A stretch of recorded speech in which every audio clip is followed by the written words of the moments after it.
Bonjour tout le monde. Alors ce soir, j'avais envie et il me fallait parler de cette séquence. Putain, mais c'est pas possible, hein. Ah là là. Ils vont nous blaireaux, hein. Hop là.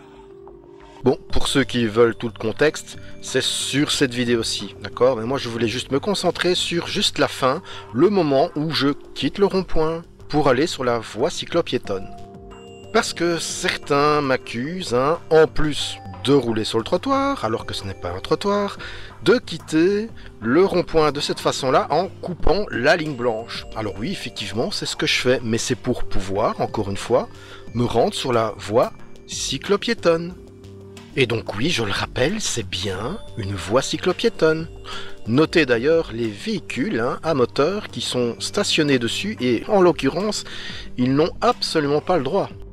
Alors pourquoi, ici, dans ce rond-point, pourquoi est-ce que je prends cette trajectoire-là pour ensuite me court-circuiter effectivement et passer sur la ligne blanche pour pouvoir rejoindre la voie cyclo-piétonne, plutôt que de sortir du rond-point pour aller sur le passage cyclable qui est ici et pour ensuite effectivement continuer sur la voie cyclo-piétonne. Pourquoi est-ce que je fais ça? À votre avis? Eh bien voyons ça en vidéo.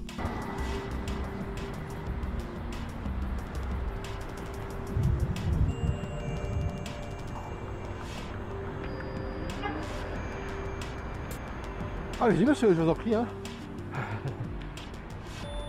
Bon, j'imagine que certains d'entre vous ont remarqué qu'en faisant cette trajectoire pour aller rejoindre le passage cyclable, eh ben ça m'oblige de donc à sortir du rond-point, ensuite changer totalement de direction et donc de trajectoire, ralentir et même pratiquement freiner, entre autres aussi parce qu'il y avait un piéton que je ne voulais pas gêner, pour ensuite aller sur la voie cyclo-piétonne et puis continuer.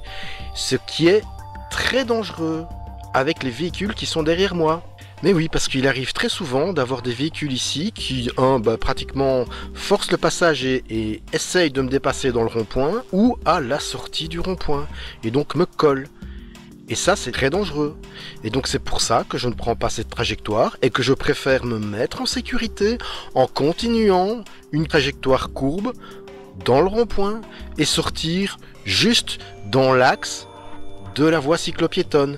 Ce n'est pas par fainéantise, c'est par sécurité. Alors on peut toujours me reprocher que là je coupe entre guillemets une ligne blanche, c'est une bordure qui délimite la limite de la chaussée, mais néanmoins je le fais parce que c'est une question de sécurité et je le fais pour rejoindre une voie sur laquelle j'ai parfaitement le droit de circuler.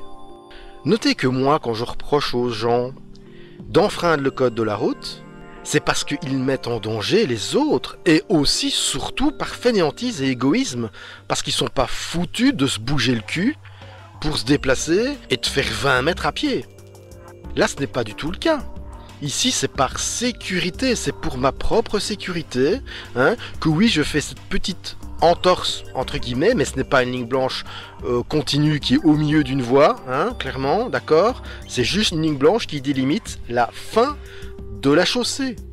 Et pourquoi est-ce que je la traverse? Mais parce que de toute façon j'ai le droit d'aller sur la voie juste après. D'accord?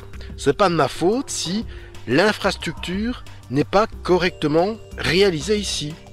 Et donc je continuerai à faire ça parce que ma sécurité vaut plus que tout ce que vous pourriez dire. En espérant que les choses sont claires. Allez, bonne route tout le monde. Ah là là.